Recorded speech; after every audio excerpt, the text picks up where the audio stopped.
Welcome to the Weekly Reel. Monica and John guide you through cinema, past, present, and future. You hear stories from early Technicolor experiments, the dawn of surround sound, and current virtual production stages.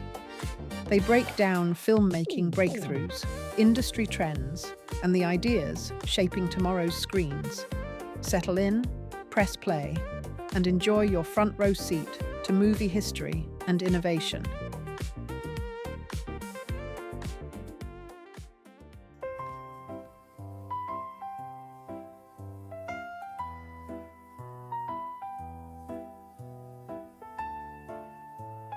Welcome to Movie Magic, our deep dive into the world of special effects. I'm Monica.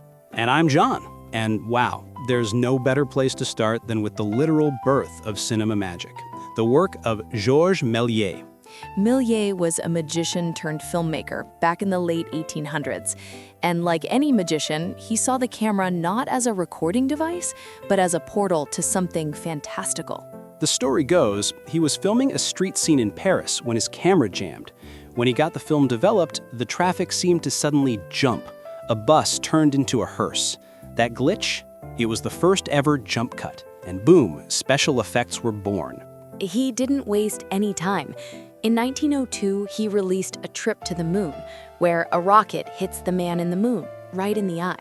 That image is still iconic. And the techniques were game changers for the time. Multiple exposures, hand-painted color frames, smoke effects, all done in camera. And here's the cool part. There were no computers, no green screens, just pure creativity, film splicing, and a lot of scissors. Creativity backed by ingenuity, a theme we're going to see a lot throughout this series. So next time you see explosions, monsters, or even a spaceship on screen, remember it all started with a magician and a jammed camera in 1896. Up next, we move into the mechanical age, where models, mirrors, and matte paintings redefine the boundaries of reality. Keep listening. Are you a collector, a fan, a hero?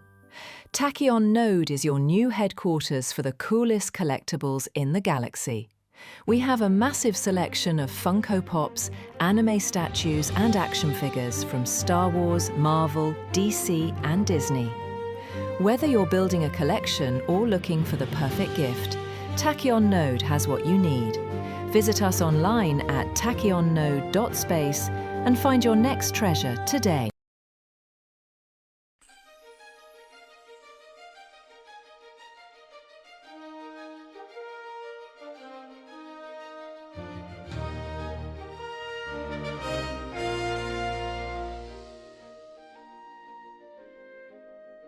Welcome back. Now that we've landed on the moon with Méliès, it's time to enter the golden age of cinema, and movie magic got mechanical. That's right. The 1940s through the 70s were all about physical craftsmanship. Think wires, motors, glass matte paintings, and optical printers. One masterpiece? Fritz Lang's Metropolis from 1927. They used miniatures, mirrors, and something called the Schufthand process, where actors were reflected into tiny sets to make them look life-sized.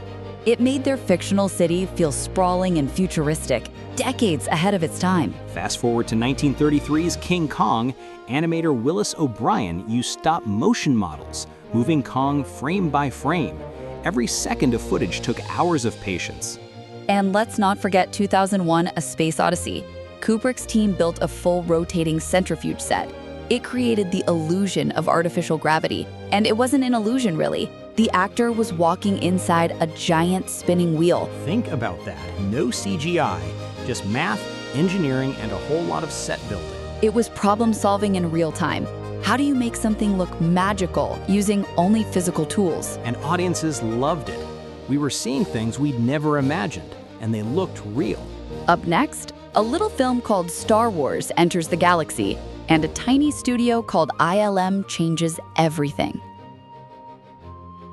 Looking for captivating sci-fi stories that spark your imagination?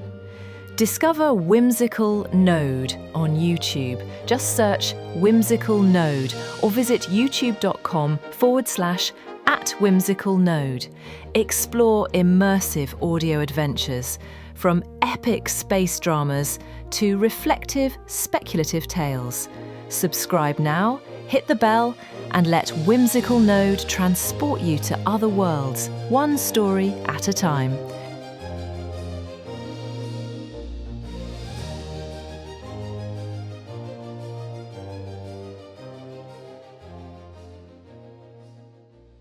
We're back and we've hit the 80s, a time when computers weren't just in labs. They were about to change Hollywood forever.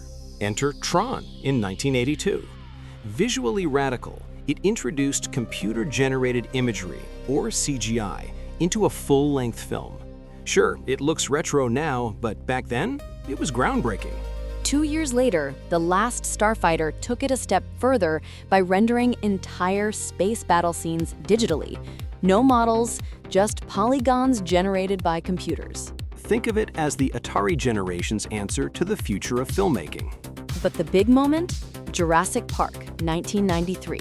Spielberg teamed up with ILM again and made dinosaurs run, breathe, roar, on screen and digitally. And people believed it. The T-Rex wasn't just a bunch of pixels, it felt alive. What's fascinating is that they still used animatronics for many close-up shots. CGI was used sparingly, but effectively.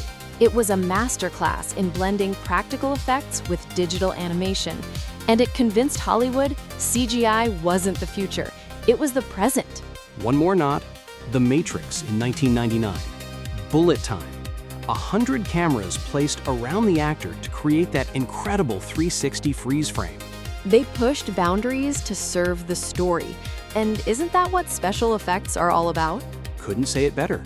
Okay, on to the 2000s and the dawn of fully digital universes. Are you ready for stories that challenge your mind, spark your imagination, and leave you craving more? Welcome to the Narrative Core, your gateway to bold science fiction, mystery, and heart-pounding thrillers. From epic space operas to dark speculative tales, At the Narrative Core on YouTube brings cinematic storytelling to life with voice, music, and mood. Visit youtube.com/@thenarrativecore.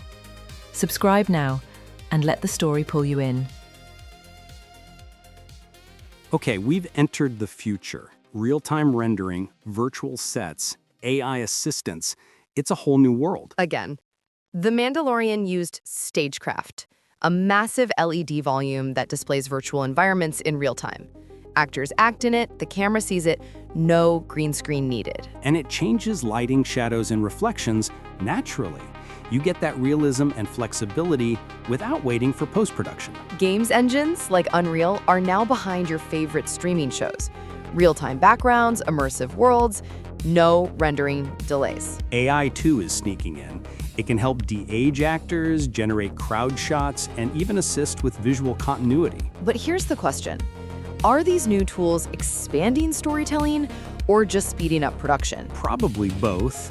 But if there's one thread from Méliès to now, it's this. Great effects serve great stories. Special effects have evolved, yes, but they've also changed us. We now understand visual language in ways our grandparents never could. We read effects fluently. We know when something defies gravity, and we don't question it. That's cinematic evolution. So, what was your moment of magic? Jurassic Park? The T-1000 in Terminator 2?